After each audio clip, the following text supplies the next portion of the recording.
कतनो तू कहा बयान थवा हो हमार नाथ भोलेनाथ जी। कतनो तू कहा बयान थवा हो हमार नाथ भोलेनाथ जी। नाथ भोलेनाथ हमार नाथ भोलेनाथ जी। नाथ हमार नाथ भोलेनाथ जी। कतनो तू कहा बयान थवा हो हमार नाथ भोलेनाथ जी। कतनो तू कहा बयान थवा हो हमार नाथ भोलेनाथ जी। घरवा में रही चाहे चली हम बनवा, चली हम बनवा हो चली हम बनवा। हरदम रहे हमर साथवा हो हमार नाथ भोलेनाथ जी। हरदम रहे हमर साथवा हो हमार नाथ भोलानाथ जी।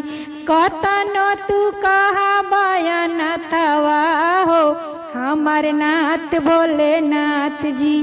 कतनो तू कहा बयान थवा हो हमार नाथ भोलेनाथ जी। ऊंचे पर्वतवा पर बैठे भोले दानी, बैठे भोले दानी हो बैठे भोले दानी। धरती में बसे गौरा महारानी हो हमार नाथ भोलेनाथ जी। धरती में बैठे महारानी हो हमार नाथ भोलेनाथ जी। कतनो तू कहा बयान थवा हो हमार नाथ भोलेनाथ जी।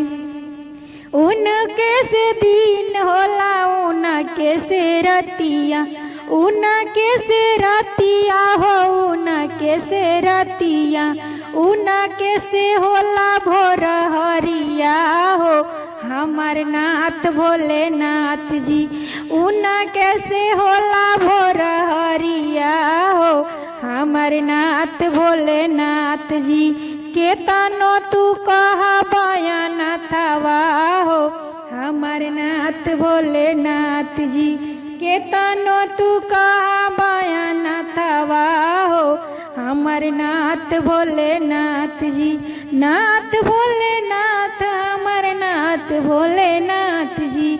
नाथ भोलेनाथ भोलेनाथ हमार नाथ जी। कतनो तू कहा बयान थवा हो हमार नाथ भोलेनाथ जी। कतनो तू कहा बयान थवा हो हमार नाथ भोलेनाथ जी। बोला हर हर महादेव की जय।